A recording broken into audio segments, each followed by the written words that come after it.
Saludos, Dios le bendiga. Este es su programa Caminos Inescrutables. En el día de hoy proseguimos con la enseñanza que tenemos acerca de qué se trata Jesús y para qué vino. Ya hemos hablado muchas veces acerca de este tópico y sobre lo que seguimos diciendo acerca de que si no sabemos de qué se trata Jesús y de qué vino, vamos a tener grandes problemas para la interpretación completa del Nuevo Testamento y de toda nuestra doctrina. Así que es importantísimo que nosotros le brindemos atención a esta enseñanza acerca de nuestro Señor. En el día de hoy vamos a proseguir tocando parábolas que tienen que ver exactamente con el área escatológica. Hemos dicho muchas veces que la enseñanza de Jesús se trató en una dualidad escatológica, que Jesús presenta la fe que él predica, sus doctrinas, sus enseñanzas. Las parábolas, de hecho, van a recoger la manera como él está trabajando, cómo él entiende el propósito y plan de Dios para toda la humanidad. Y en estas parábolas también se van a dar tópicos que tienen que ver con la presencia del reino de Dios como una realidad presente para Jesús y para los que estaban con él, incluyendo a los 12 y la comunidad judía del segundo templo en el cual él les predicaba. De la misma manera como él entiende también el reino de Dios de una forma escatológica. Es por ende que en el día de hoy vamos a estar tocando la parábola acerca de el ladrón, que tiene que ver exactamente con esta otra área escatológica también. Es una área presente escatológica porque está anunciándonos cómo debemos de estar preparados ante la inesperabilidad de la venida del Señor. Así que voy a leer unos versículos de la palabra del Señor y voy a leer dos versiones, la versión de Lucas y la versión maltiana, para de en adelante proseguir con esta enseñanza, no sin antes presentar este programa en las manos del Señor, reconociendo que el Espíritu Santo es quien nos ayuda para poder entender la palabra del Señor. Él es el que inspiró la Escritura y como Él la inspiró, Él nos da la capacidad para poder entender su bendita palabra. Así que también quiero recordarles que nuestras enseñanzas pasan de nuestro programa Caminos Inescrutables de Facebook para moverse a Caminos Inescrutables dentro del canal de YouTube que mantenemos. Así que una vez terminado, siempre mis enseñanzas las paso a YouTube para aquellos que quieren poder verlas todas las veces que quieran. Y aparte de eso, hemos pues notado siempre que Facebook nos borra los estudios que preparamos. Así que la mejor manera es ir allí a Caminos Inescrutables, que está allí también en nuestra página. Allí está el link para que usted vaya directamente a YouTube y allí usted pueda ver cada uno en orden, desde el número 1 hacia adelante. Así que oremos para encomendarnos en las manos del Señor y para que Él nos dé sabiduría y entendimiento de su palabra. Padre, te damos gracias por tu amor, bondad y misericordia. Te pedimos en el nombre maravilloso de Jesús que nos asista, que nos capacites y nos ayudes para entender no solamente a mí, sino también a todos aquellos que ven este programa. Glorifícate y permite que puedan entender el mensaje del Señor. En el nombre de Jesús te lo pedimos y te damos gracias. Amén. Allí en el libro de San Lucas, capítulo 12, verso del 39 al 40, solamente Lucas tiene 2 versículos, también Mateo tiene 2 versículos de la misma versión, desde una manera, de una vista a otra vista, según cada uno de los autores está escribiendo. Así que leo a Lucas, capítulo 12, verso 39 al 40, donde dice, en el nombre del Padre, Hijo y Espíritu Santo, amén. Pero sabed esto, que si supiese el padre de familia a qué hora el ladrón había de llegar, velaría ciertamente y no dejaría entrar en su casa. Vosotros pues también estad preparados, porque a la hora que no penséis, el Hijo del Hombre vendrá. Mateo capítulo 24, verso 43 al 44, nos habla la versión de Mateo Pero sabed esto, que si el padre de familia supiese a qué hora el ladrón habría de venir, velaría y no dejaría entrar en su casa. O algunas versiones dice, y no dejaría minar su casa. Por tanto, también vosotros estáis preparados, porque el Hijo del Hombre vendrá a la hora que no penséis. Dios añada bendición a su palabra en nuestras vidas, en nuestros corazones, y esperamos que la misma sirva de inspiración y ayuda en lo concerniente a la palabra del Señor. Tenemos que recordar que esta parábola que vamos a estar tocando acerca de la parábola del ladrón, o lo inesperado que podría venir el ladrón a minar nuestras casas, a robar en nuestras casas, así el Señor está revelando la manera que el Hijo del Hombre vendrá. Vendrá en un momento en que nadie sabe a qué hora vendrá. De esto se trata esta parábola, lo inesperado, lo imprevisible de la parusía, de la venida del Señor, del regreso del Señor. Lo alerta, lo preparado que debería estar cada uno de los creyentes en el Señor, vigilante que debemos de estar ante lo repentino, lo inesperado de la aparición de nuestro Señor.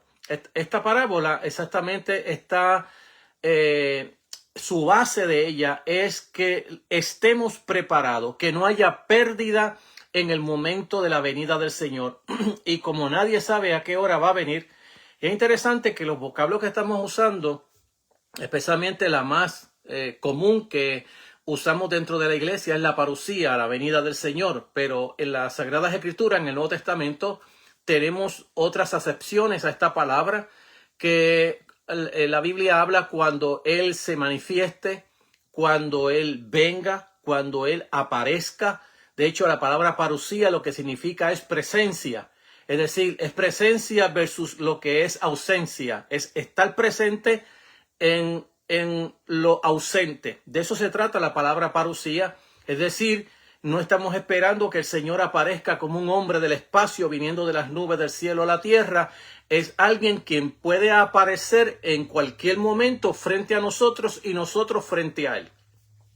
De hecho, los textos que el Nuevo Testamento nos habla acerca de la parusía, lo que hablan exactamente es esa presencia del Señor. Cuando Él aparezca, nosotros también apareceremos juntamente con Él glorificado, como dice el texto bíblico. Y de hecho hay muchísimos versos en el Nuevo Testamento que hablan acerca de ese momento. Claro está que cuando estamos hablando de las parábolas de Jesús, Jesús está omitiendo ciertas cosas porque, bueno, su primera venida ha sido una confusión para sus oyentes. Y hablar de una segunda venida, algo que no estaba preparado el pueblo de Israel para nada, mucho menos los judíos del segundo templo no estaban preparados.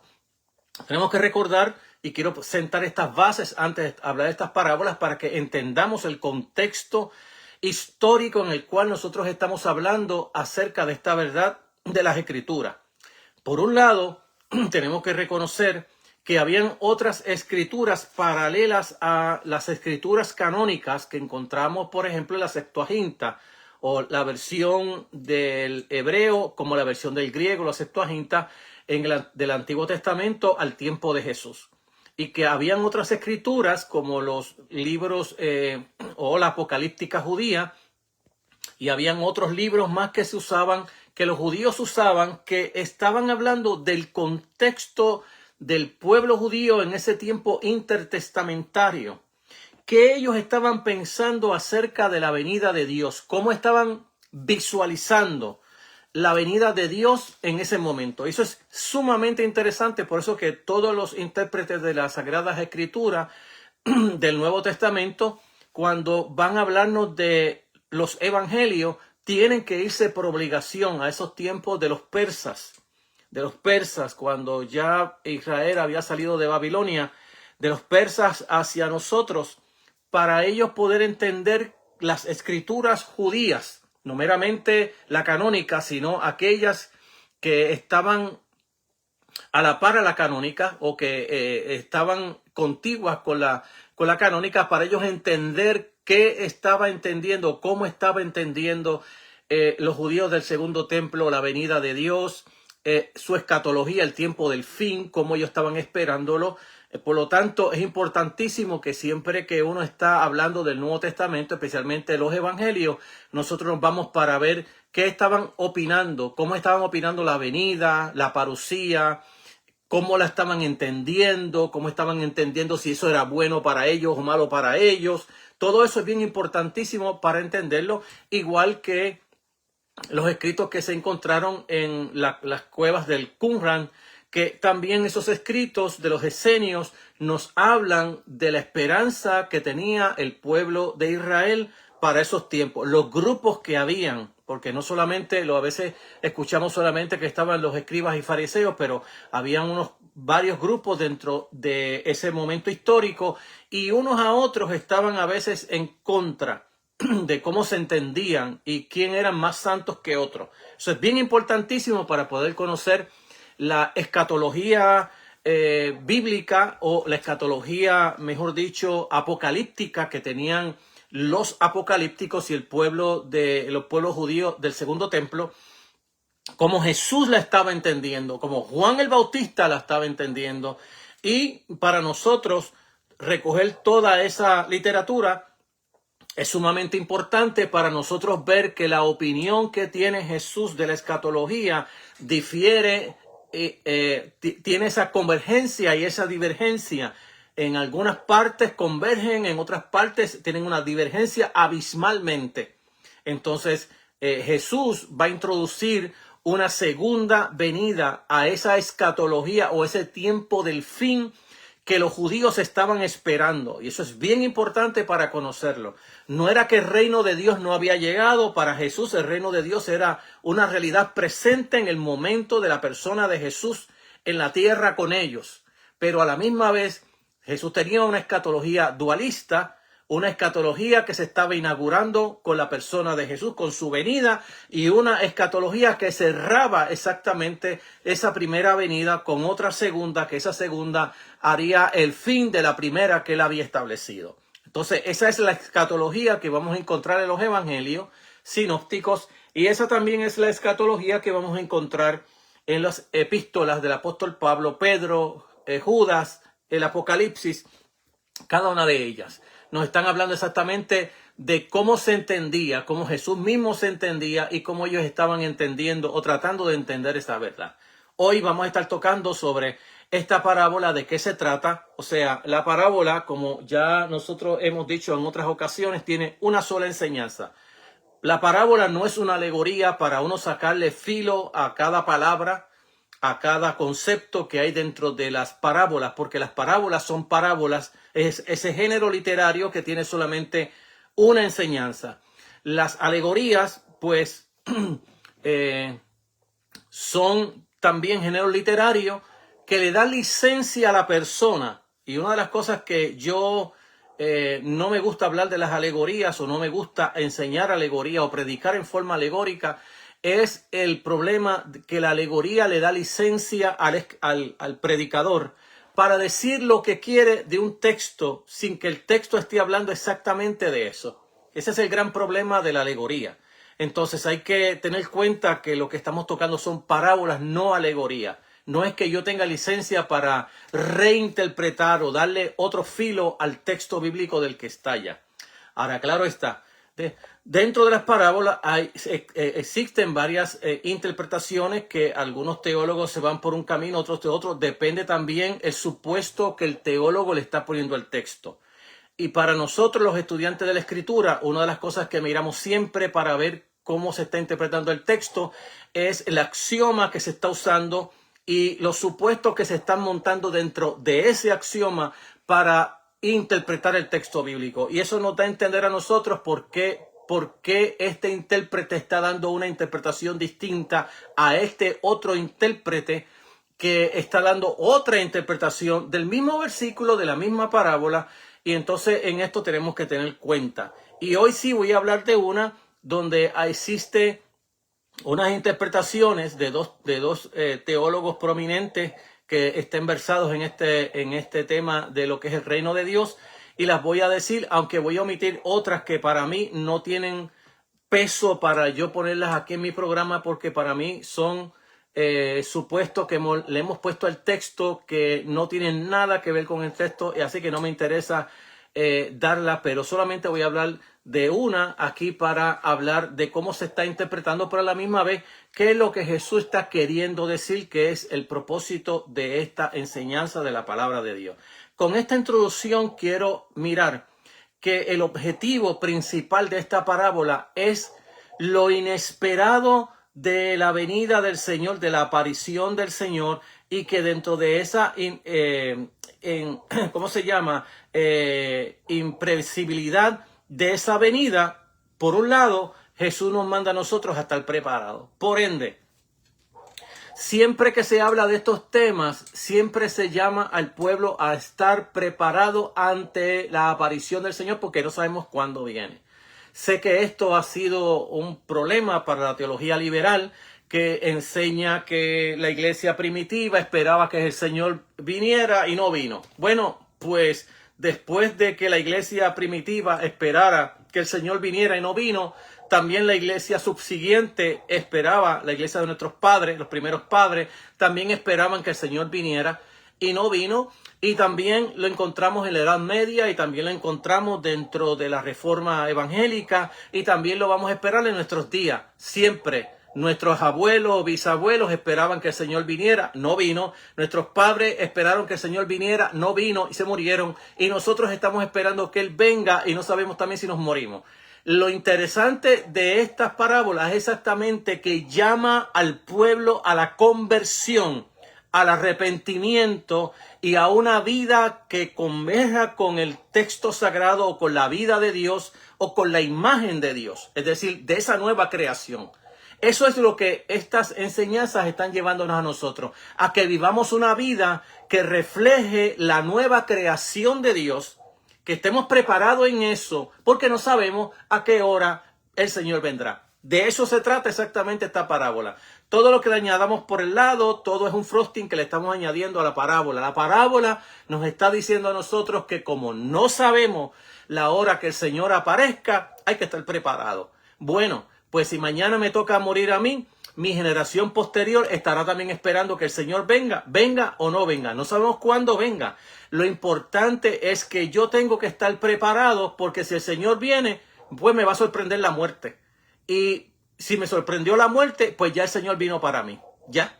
Tan sencillo como eso. Entonces, esta es la importancia que tenemos nosotros que tener ante la vida cristiana, y es que debemos de vivir la vida cristiana, esa vida que le agrada al Señor, esa vida que es conjunta a la nueva creación que ya Dios comenzó en Cristo Jesús por medio del nuevo nacimiento, y que esa vida se está reflejando en el fruto de la vida cristiana por el Espíritu en cada corazón, en cada vida.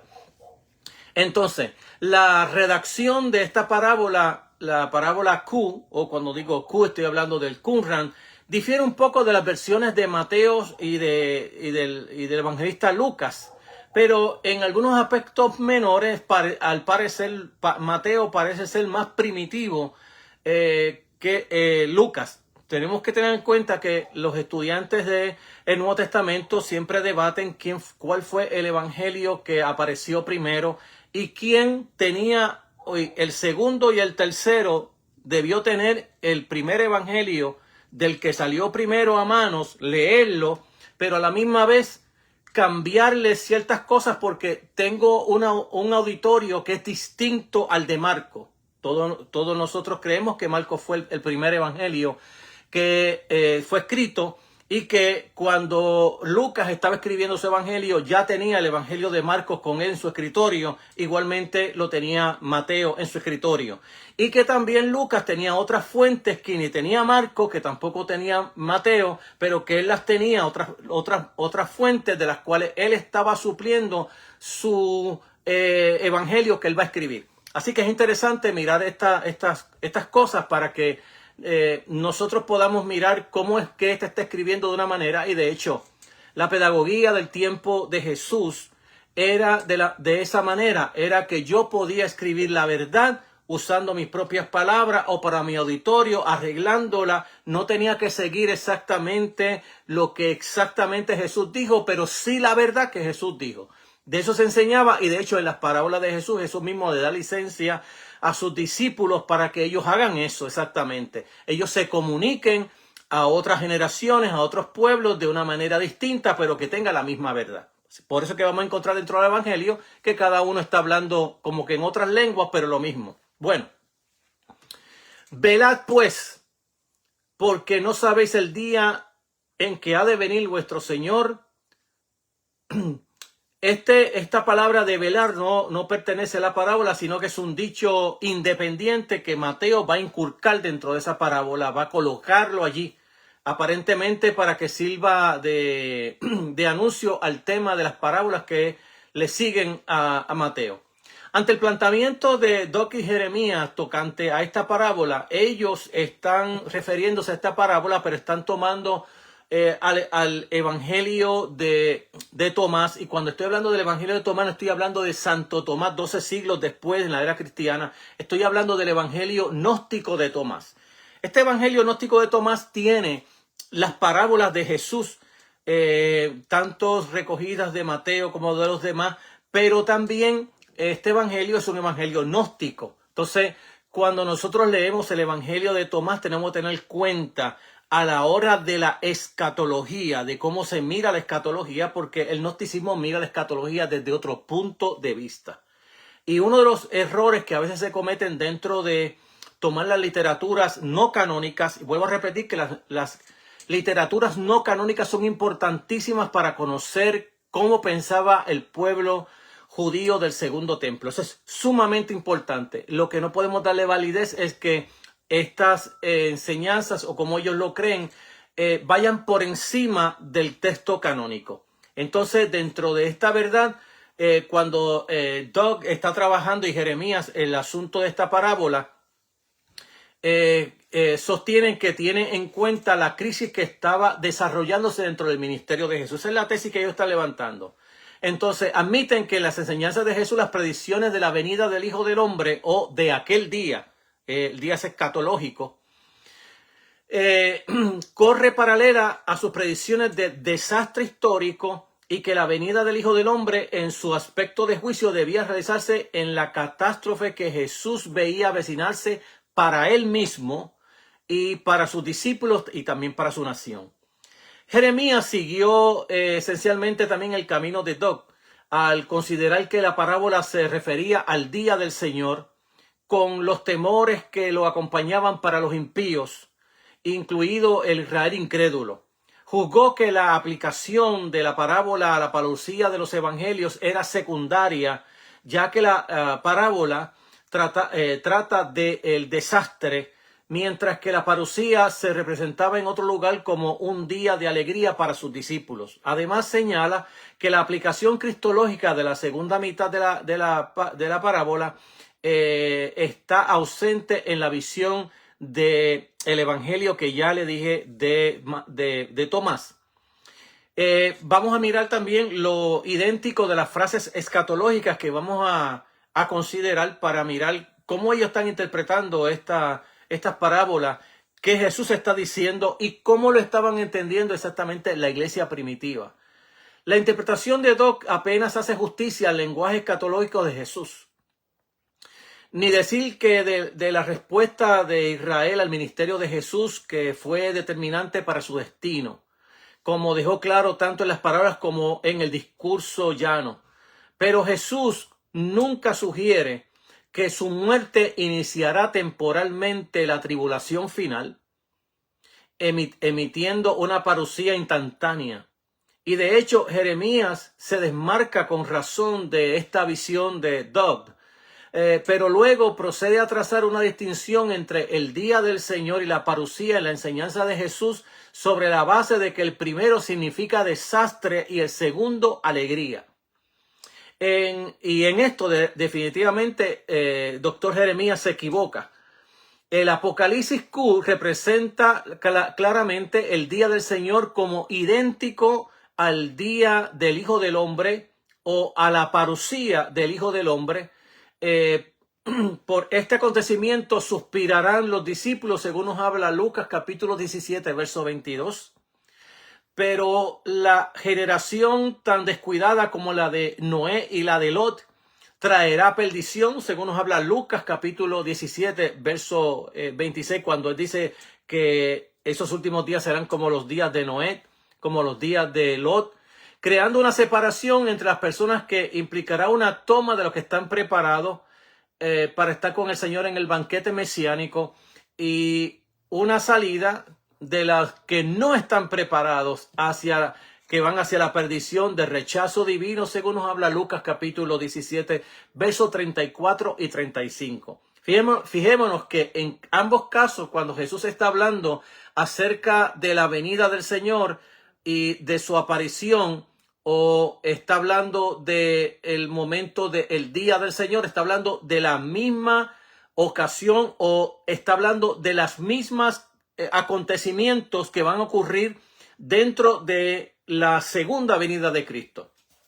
De hecho, en enseñanzas pasadas les hablé cómo en Romanos Pablo va a ligar exactamente la venida del Señor, la transformación de los creyentes y la transformación de la tierra, o que la tierra está en dolores de parto porque dentro de ella está el bebé. Es decir, está la nueva creación que va a dar a luz la vieja creación. Es cuando la madre se separa del hijo cuando pare. De eso Pablo está hablando exactamente en Romanos capítulo 8, en los versículos del 12, 14 en adelante, donde dice que la creación misma gime como que está de parto, porque va a dar a luz una nueva creación, va a salir de la vieja la nueva creación de Dios, y que los creyentes también están preñados con esa verdad, que gimen a una esperando el revestimiento, como diría Pablo, o como dice Pablo también en 2 de Corintios, esperando capítulo 5 de 2 de Corintios, donde él habla que en Dios tenemos una casa, un edificio no hecha de mano, eterna en los cielos. Está hablando de lo mismo, es decir, que cuando aparezca el Señor también vamos a aparecer nosotros ante Él, y que cuando aparezca el Señor, aparecerá la nueva tierra y el nuevo cielo. Todo eso está unido en la parucía del Señor, y de eso que estamos tratando en esta parábola, donde estos dos escritores tratan de dividir estas dos historias como una buena y una mala, y cuando en la Biblia se está dando estas experiencias sobre la venida del Señor, la aparición, o cuando Él esté presente ahí con nosotros, no ausente, sino presente con nosotros, y cuando Él esté presente con nosotros, nosotros mismos estaremos presentes delante de Él, es decir, con cuerpos glorificados delante de Él, pero también los cielos y la tierra serán renovados también en un cielo nuevo y tierra nueva donde mora la justicia. Todas esas cosas van a estar al unísono cuando Él aparezca, pero también el juicio estará presente cuando Él aparezca. Todas estas cosas son una realidad ante la venida del Señor, y es una sorpresa para aquellos que no están preparados, pero va a ser un regocijo para aquellos que sí están preparados, porque no tienen más tiempo, ya apareció. Y cuando aparezca, no tendrás tiempo de decir, espera un momentito que todavía no me ha preparado, no me reconcilié contigo, no me convertí. No, es que en ese momento, y como no sabemos cuándo Él aparezca, pues cada generación tiene que estar preparada, tiene que estar buscando al Señor, tiene que estar revelando, mostrando la imagen de Dios en su vida, o la nueva creación que ya comenzó en Cristo Jesús, en la nueva creación, en lo que llamamos nosotros en el nuevo nacimiento, que ya se ha operado en nosotros, que es una realidad en la vida cristiana,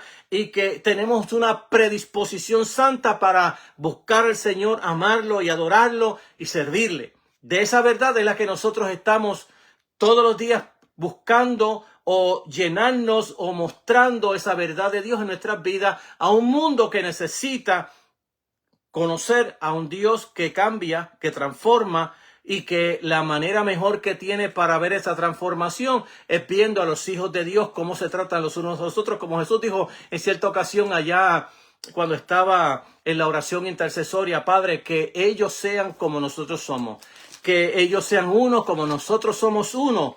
para que el mundo vea que tú me enviaste. Entonces la iglesia revela a Cristo, revela la vida de Cristo, la imagen de Cristo, la nueva vida que ya ha comenzado, la nueva creación que ya ha comenzado, ya sí, pero todavía no, porque todavía falta el momento que Él aparezca para que entonces también los cielos sean transformados y también nosotros también seamos transformados en un abrir y cerrar de ojos. Esta es la verdad que tenemos en la Sagrada Escritura y de esto trata la parábola. La parábola trata de que hay que estar preparado, no importa la generación que estemos viviendo, hay que estar preparados porque no sabemos si Él aparece. Entonces, si hay una crítica de los teólogos liberales que la iglesia primitiva estaba esperando que el Señor apareciera y no apareció, pues hoy hay que reinterpretar esa venida desde otro punto de vista. Ese es el gran problema de la teología liberal, que también la generación de hoy todavía está esperando que el Señor aparezca y todavía no ha aparecido. Y yo lo estoy esperando. Esa es mi fe,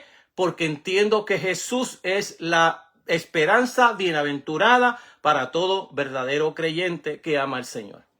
La continuidad de las enseñanzas de Jesús y de la iglesia primitiva.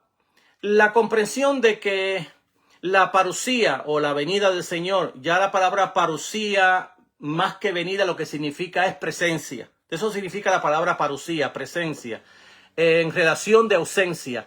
Yo estoy presente en un lugar, me ausento cuando me voy. Bueno, pues el Señor se fue y cuando Él aparezca estará presente con nosotros. De eso se trata la palabra parusía. Ese es el significado que tiene la palabra griega parusía. Y de hecho es una palabra que es más griega en otros aspectos porque es tomada de cómo se esperaba o cómo el pueblo de la tierra esperaba a su rey. Y cuando aparecía, se hablaba de la parusía de ese rey que aparecía. Por lo tanto, cuando hablamos de la parusía, tenemos que usar el concepto que usó Pablo exactamente de la parusía, que tiene que ver con presencia versus lo que es ausencia. Entonces, la comprensión que tenía la iglesia de la parusía es idéntica al día del Señor. Se conservó en la iglesia primitiva, enseñada por la tradición de las palabras de Jesús. Primera de Corintios capítulo 1.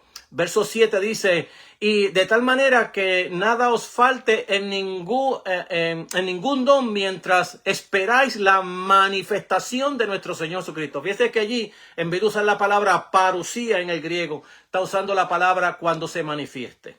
Por ejemplo, la revelación Apocalipsis de nuestro Señor Jesucristo es paralela en la siguiente frase con el día de nuestro Señor Jesús. Y ambas se anticipan con una ocasión de alegría para los creyentes en Corintios. Por ejemplo, Pablo hablando en Primera de Tesalonicenses capítulo 5, verso número 2 dice, porque vosotros sabéis perfectamente que el día del Señor vendrá así como ladrón en la noche. Es decir, de forma inesperada, así aparecerá Él. El día del Señor viene como un ladrón en la noche. Lo ve claramente como idéntico a la parusía, como muestra el párrafo inmediatamente anterior con esa descripción de la venida del Señor en Primera de Tesalonicenses capítulo 4 del 15 al 18, donde dice, por lo cual os decimos esto en palabra del Señor, que nosotros los que vivimos, los que hayamos quedado hasta la venida, hasta que Él aparezca, no precederemos a los que durmieron. El Señor mismo con voz de mando, con voz de arcángel, y sigue hablando cómo va a ocurrir esta parusía, y que cuando ocurre esta parusía no nos vamos a adelantar los que estamos vivos, no nos vamos a adelantar los que están muertos, sino que los que están muertos van a ser resucitados, para los que estén vivos sean transformados, todo ese equipo completo, ese cuerpo completo, los que estaban muertos ahora están vivos, y como vivos, todos los vivos van a estar transformados. De eso se trata este texto de las Sagradas Escrituras. En la frase más antigua de la iglesia primitiva a la que es posible llegar, el símil que usa la Biblia de ladrón, se utiliza de hecho para la parusía, para la presencia del Señor. ¿Qué objeción convincente existe entonces para que la parábola del ladrón sea originalmente una parábola de la parusía o de la presencia del Señor? La mayoría de los críticos recientes están de acuerdo en que no hay ninguna. Ciertamente no debemos permitir que la que la versión no cristológica de la parábola del Evangelio de Tomás, en la logia que él habla en el 21 y en el 103, sirva como una prueba en la materia, caracterizando una interpretación de la parábola como una interpretación inequívoca gnóstica.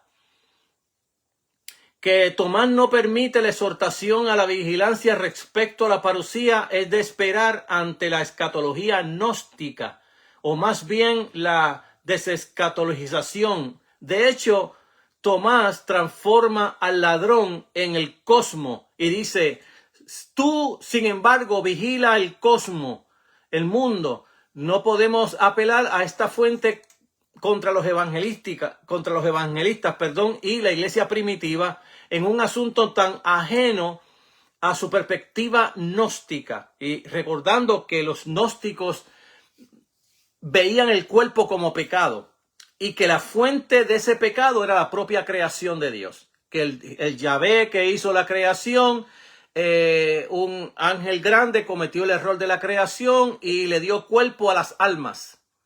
Y como le dio cuerpo a las almas, ahora nosotros estamos presos en este cuerpo. De eso trata el gnosticismo.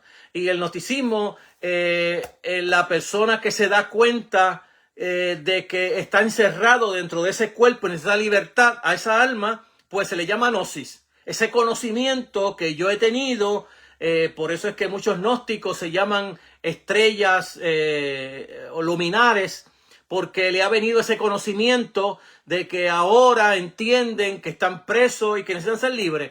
Y la única manera que uno se hace libre de un cuerpo material es muriendo. Tú mueres y ahora eres libre. Bueno, y a veces mucha escatología cristiana es gnóstica en ese aspecto, en el aspecto en que quieren volar para el cielo en almas, cuando la realidad bíblica es que Dios va a salvarnos a nosotros y al cosmos, y que esa salvación no tiene que ver con nuestras almas, tiene que ver también con nuestros cuerpos o con nuestro ser. Es decir, todo nuestro ser que va a ser transformado, y que cuando esa transformación ocurra, también nuestros cuerpos serán glorificados. No hay tal como una escatología gnóstica como la que muchos están apoyándose en ella, porque sigue siendo una escatología gnóstica que apareció ya por el segundo siglo de la era cristiana, y que es una derivación, ¿no? Porque cuando el evangelio se predica, se predica a todo el mundo, pero uno de los problemas que tenemos nosotros con la predicación del evangelio es que después que predicamos el evangelio y la gente se convierte, no le damos catecismo, no le damos enseñanza bíblica. ¿Cuál es el problema? Bueno, el problema es que si yo me convertí, yo no puedo borrar mi historia. Dios me perdona mis pecados. Yo no estoy hablando del perdón. Yo no estoy hablando de la restauración. Yo lo que estoy hablando es de mi historia, de lo que yo creo, cómo yo lo opino. El problema es que cuando uno se convierte, dentro de nuestro cuerpo está nuestra historia del paganismo que yo tenía, cómo yo vivía, a quién yo adoraba. Y ahora yo adoro a Cristo, pero tengo mi problema con mi historia. Y el problema de nosotros es que como no damos catecismo, no damos enseñanza bíblica, no damos estudios profundos de las Sagradas Escrituras en las congregaciones, tenemos un problema de que tenemos hermanos con tendencias gnósticas, tenemos hermanos con tendencias de espiritismo como espíritu de Dios, como bautismo, como ese bautismo que se le llama dentro del pentecostalismo, o esa llenura del Espíritu Santo, como podríamos hablarlo más teológicamente hablando, y que esa llenura se confunde con espiritismo dentro de la iglesia. Entonces tenemos que tener cuenta de que una vez que la gente se convierte, hay que seguir dándole enseñanza, porque hay una historia dentro de esas vidas, dentro de las tribus que les predicamos, dentro de los pueblos paganos donde predicamos la palabra del Señor, que hay que enseñarle que el evangelio es una cosa a lo que ellos estaban creyendo.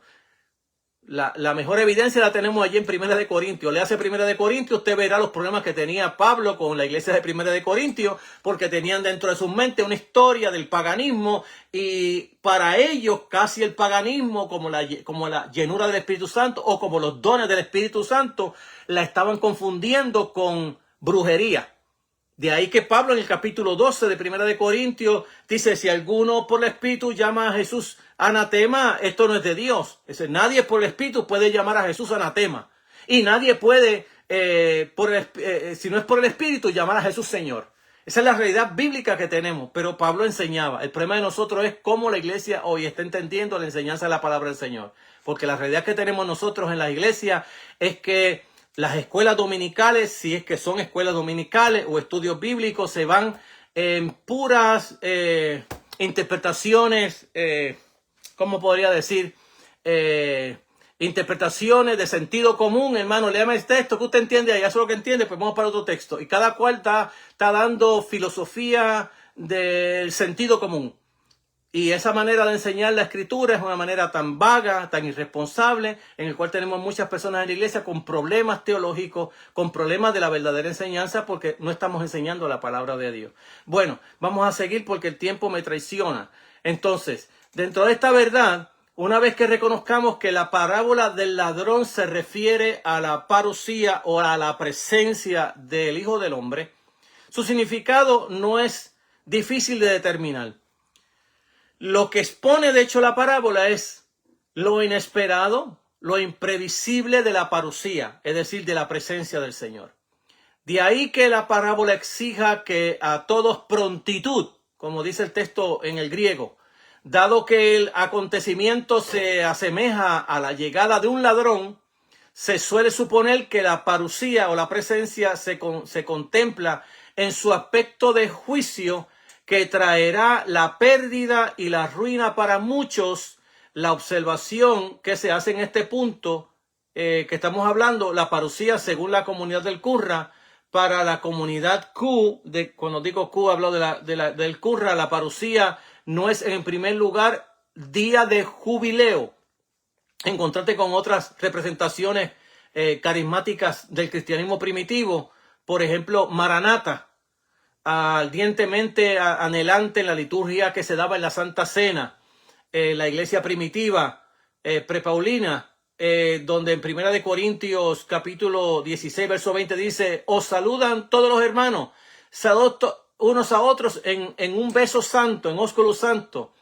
El día apocalíptico del Kyrios no es como en la tradición comunitaria prepaulina, 1 Corintios 5 del 2 al 4, porque vosotros sabéis perfectamente que el día del Señor vendrá como ladrón. Pero vosotros, hermanos, no estáis en tinieblas para que aquel día os sorprenda como ladrón. También en Apocalipsis capítulo 3, verso 3 dice, acuérdate pues de lo que has recibido y oído, guárdalo y arrepiéntete, pues si no velas vendré sobre ti como ladrón y no sabrás a qué hora vendré sobre ti. El día apocalíptico del Kyrios, en este caso, y segunda de Pedro también, capítulo 3, verso 10, porque el día del Señor vendrá como ladrón en la noche. Entonces los cielos pasarán con gran estruendo. Fíjese cómo ahora Pedro unifica no solamente la aparición del Señor, sino también la transformación de los cielos a tierra, donde creará Dios cielo nuevo y tierra nueva según la justicia de Dios, para encontrarse solo con los cristianos impenitentes y los incrédulos como un día de perdición. La llegada apocalíptica del Hijo del Hombre en la comunidad Q, algo temido, incómodamente sorprende y un temor amenazante que no puede evitar, porque el Hijo del Hombre en su venida exigirá los frutos de la obediencia radical de la ley según la comunidad Q de Qumran.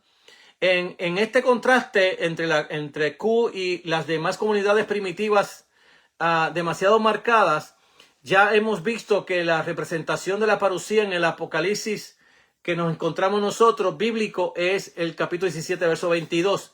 Y dijo a su discípulo, tiempo vendrá cuando desearéis ver uno de los días del Hijo del Hombre y no lo veréis.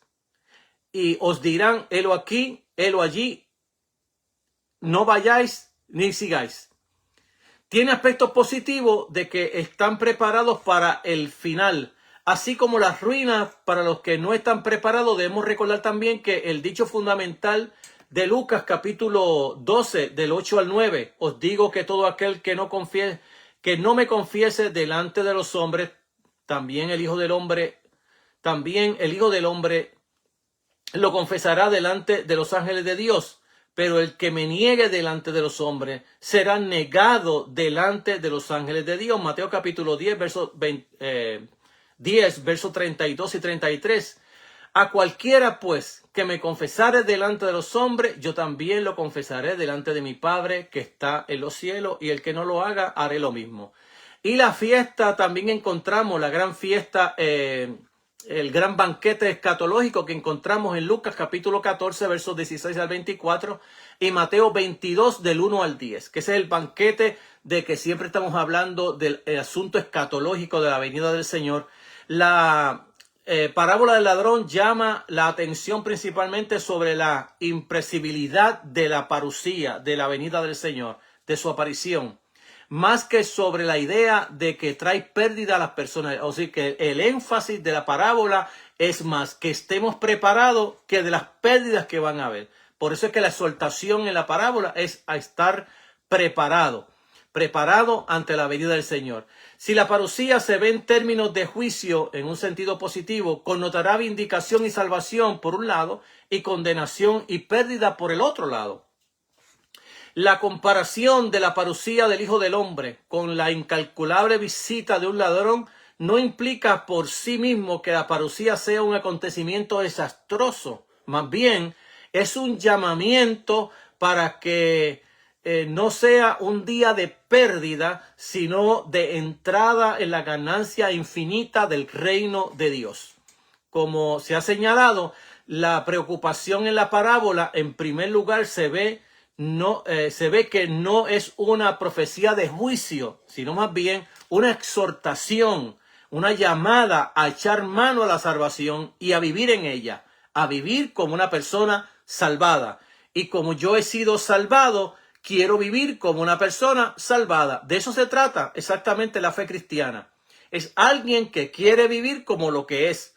Ya yo he sido hijo de Dios, pues yo debo de vivir como un hijo de Dios. Eso es lo que enseña el Nuevo Testamento en el ya sí, pero todavía no. Es que ya sí soy hijo de Dios, pero tengo que vivir como un hijo de Dios. Todavía no he llegado a hacer lo que voy a hacer, pero llegará el día en experiencia, cuando ese día llegue, cuando el Señor retorne, cuando el Señor aparezca, cuando Él se manifieste, cuando Él aparezca, en ese momento las cosas van a cambiar.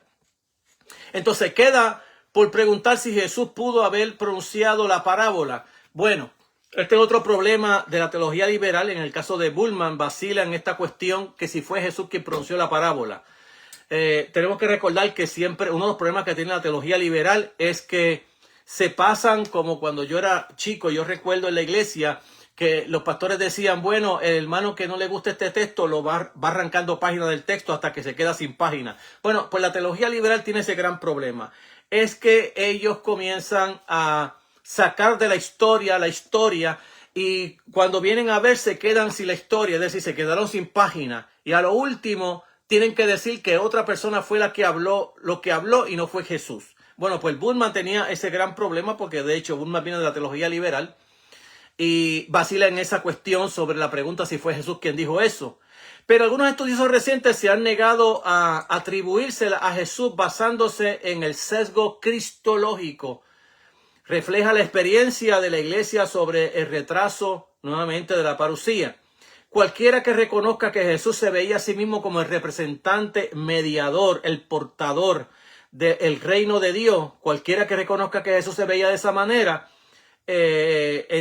tiene que ver que no se sentiría ofendido por el llamado sesgo cristológico que vamos a encontrar dentro de la teología liberal de esta parábola. Todavía tenemos que examinar las implicaciones de esta posición de la enseñanza de Jesús en su propio destino. El tiempo del fin solo le pertenece al decreto divino. En cuanto a la cuestión de retraso de la parusía, cabe preguntarse por qué la convicción de que el tiempo de la parusía es inconcebible debe considerarse irreconciliable con la expectativa que está cerca. ¿Qué razón hay para suponer que el misterio del tiempo es un signo de retraso en la parusía? Bueno, se puede decirse que se desconozca el problema del retraso del fin. Tiene seguramente razón en su afirmación sobre la creencia de la incógnita del tiempo de la parusía. es el principio transmitido desde muy antiguo en la historia, en el tiempo, acerca del tiempo del fin, está determinado únicamente en el decreto de Dios. Es decir, solo Dios sabe cuándo Él vendrá. Entonces, la parábola da una indicación de que ese fin se retrasará, pero sí afirma el momento de su llegada es inconocible. Y mediante su llamamiento, la preparación asume la posibilidad real de su eminencia. En esto coincide con la perspectiva escatológica de Jesús en general. Tercero, pertenece a la predicación de Jesús sobre la soberanía de Dios el hecho de que proclame como algo cercano y que esta cercanía obligue a los oyentes a la conversión. Pero es característico de esta cercanía no esté fijada cronológicamente. Jesús no habla de cuándo, sino de lo repentino de la irrupción. Esta inmediatez de inestabilidad, inevitable, no se puede calcular, por ejemplo, mediante la interpretación apocalíptica de signos. Pero el hecho de la proximidad debe ser reconocido en toda su incalculabilidad. El anuncio de Jesús es temporal, pero no está confinada temporalmente, ya que gana su punto en vista del énfasis de lo ineludible, ignorancia del tiempo del fin y con ello la necesidad o la necesaria sorpresa que ninguna vigilancia puede penetrar. Bueno, ¿qué es lo que le quise decir con eso? Bueno, que el mensaje que encontramos en la Biblia desde los tiempos de los profetas hasta el Nuevo Testamento, hasta el libro de Apocalipsis, lo que encontramos es esa inmediatez, esa inesperabilidad o esa impresibilidad que hay acerca de la venida del Señor, que es algo cercano para todas las comunidades, para todas las, ¿cómo podemos decir? Para todas las generaciones. Es decir, para cada generación es una prerrogativa, es algo que debemos estar preparados en cada generación porque el Señor va a venir para nuestros días. Es decir, que cuando encontramos este asunto del fin en la Biblia, y quiero hablar que el fin en la Biblia no es la destrucción del cosmos y de toda la creación. Cuando la Biblia habla del fin, está hablando del fin de todo lo que es malo, de este mundo malo, para que venga el mundo bueno de Dios. De eso se trata el fin. No se trata de la destrucción de la creación, sino de la recreación, por así decirlo, de la nueva creación de Dios que Dios tiene ya en su divino arcano, darnos a nosotros o recrear la tierra que fue destruida y que fue llevada a maldición desde que el hombre pecó. De eso se trata. Y que cada generación, ante la sorpresa, lo inminente de la venida del Señor, debe estar preparado. Ante esa verdad bíblica, como dije al principio, cuando abrí esta sección, estaba hablando exactamente de que la proximidad de la venida del Señor, de la incalculabilidad que hay para nosotros saber el día y la hora cuando Él venga. Cada generación debe de estar preparado ante la venida del Señor. Eso no significa ni que el Señor se ha atrasado. Bueno, si uno lo mira desde el atraso, uno puede decir, bueno, atraso sería que el Señor dijera que Él iba a venir en el siglo XV y no vino. Y estamos esperando en el siglo XXI para que venga ahora. Se ha atrasado 6 siglos, 7 siglos, 8 siglos, 20 siglos. No, es que atraso es una manera cronológica de nosotros pensar de que como la iglesia primitiva estaba esperando al Señor y el Señor no vino ante esa espera, pues entonces hay que reformar ahora la venida del Señor, porque si no la reformamos no vamos a entenderla. Bueno, tenemos que entenderla en el aspecto de que el Señor viene como ladrón. Y como nadie sabe a la hora que hay que venir el ladrón, ¿qué tenemos que hacer? Pues vigilar, estar preparado. Estar preparado para que cuando hagamos un ruidito, oh, ok, aquí está el ladrón. Bueno, pues la verdad bíblica es esa, es que tenemos que estar preparados. No hay tal cosa como que un atraso, no lo hay. No hay tal cosa como que el Señor dijo que iba a venir y no vino. Tampoco el Señor ha dicho eso, porque él mismo dijo que ni la hora, ni el día ni la hora, nadie sabe, ni aun el Hijo del Hombre. Entonces la realidad bíblica es que ante la parucía, la venida del Señor, su regreso, los primeros oyentes de Jesús tenían que estar velando y esperando. No vino, murieron, pero murieron en el Señor, en su bendita esperanza, en esa bendita esperanza de que Él vendrá y que Él vendrá como quiera. Bueno, pues los creyentes de hoy estamos viviendo exactamente en la misma preparación que aquellos primeros creyentes, esperando que Él aparezca. Pues si aparece, gloria a Dios, y si no aparece, tampoco se retrasó, porque tampoco nos dijo que hoy venía y hoy no vino.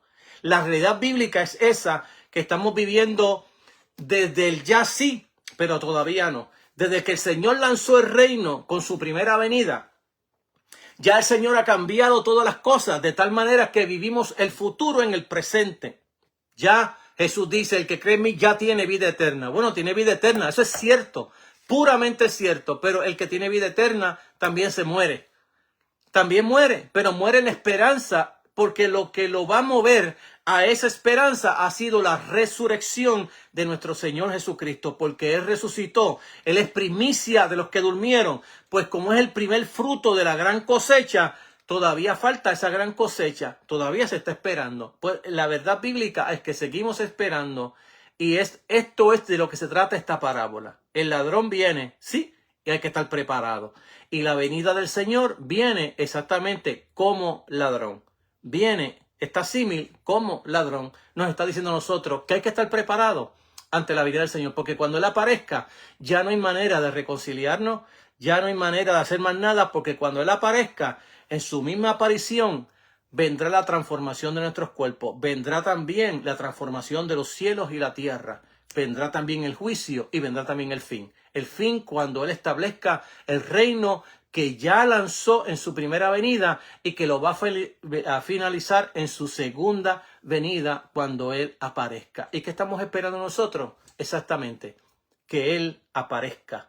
Que de momento aparezca ante nosotros y nosotros también apareceremos delante de Él. Como diría Juan en el capítulo 3 de su primera carta, hijos, hijitos, ya somos hijos de Dios, pero todavía no se ha manifestado lo que vamos a hacer. Pero sabemos que cuando Él aparezca, seremos semejante a Él, porque lo veremos tal y como es Él. Esa es la esperanza del sí ya, pero todavía no. Sí ya somos hijos de Dios, pero todavía no se ha manifestado, todavía no.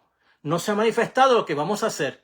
Pero cuando Él se manifieste, es decir, cuando Él aparezca en la parucía, cuando Él se manifieste, cuando Él venga, también nosotros apareceremos delante de Él. Y también los cielos y la tierra también aparecerán delante de nosotros, transformados ya para vivir con el Señor en el reino de Dios para siempre. Aquí en la tierra renovada, la tierra transformada, aquí donde Dios nos ha llamado a nosotros estar. Esa es la verdad de la palabra, y nuestra oración siempre debe ser: Padre, venga a nosotros tu reino, que se haga tu voluntad en la tierra, así como se hace en el cielo. Esta es la verdad bíblica que hemos encontrado, y esta parábola es una parábola escatológica que nos lleva al final, ante la aparición del Señor, que ya sí el reino se ha establecido, pero todavía no ha llegado a su fiel cumplimiento en su segunda venida. Lo estamos esperando. Él es nuestra bendita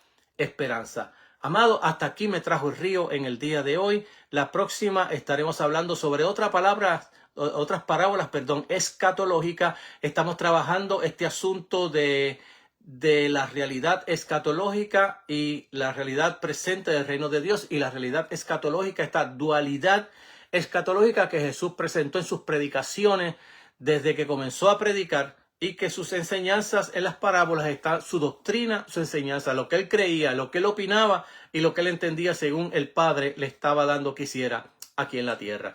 Amado, te he llevado esta palabra de una forma contextual y contemporánea y esperamos que te siga edificando de una manera poderosa en tu vida, que el Señor abra tu corazón y tu entendimiento y esta palabra trabaje profundamente en tu vida. Te ha hablado siervo del Señor, hermano Eliezer, de este programa Caminos Inescrutables. Padre, gracias te damos por tu amor, bondad y misericordia. Salva a los perdidos, sana a los enfermos. Señor, salva a aquellos que ya tu Espíritu Santo ha comenzado a tratar con ellos, con sus corazones, que ya están, Señor, maduros para recibir a Jesús como Señor de sus vidas. Perdónalos, restáuralos, Señor, y bendice a todos. Hazlo por Jesucristo nuestro Señor y bendita esperanza. Amén. Que Dios te bendiga, amado y amada, 1000 veces más que a mí. Hasta la próxima, si así el Señor.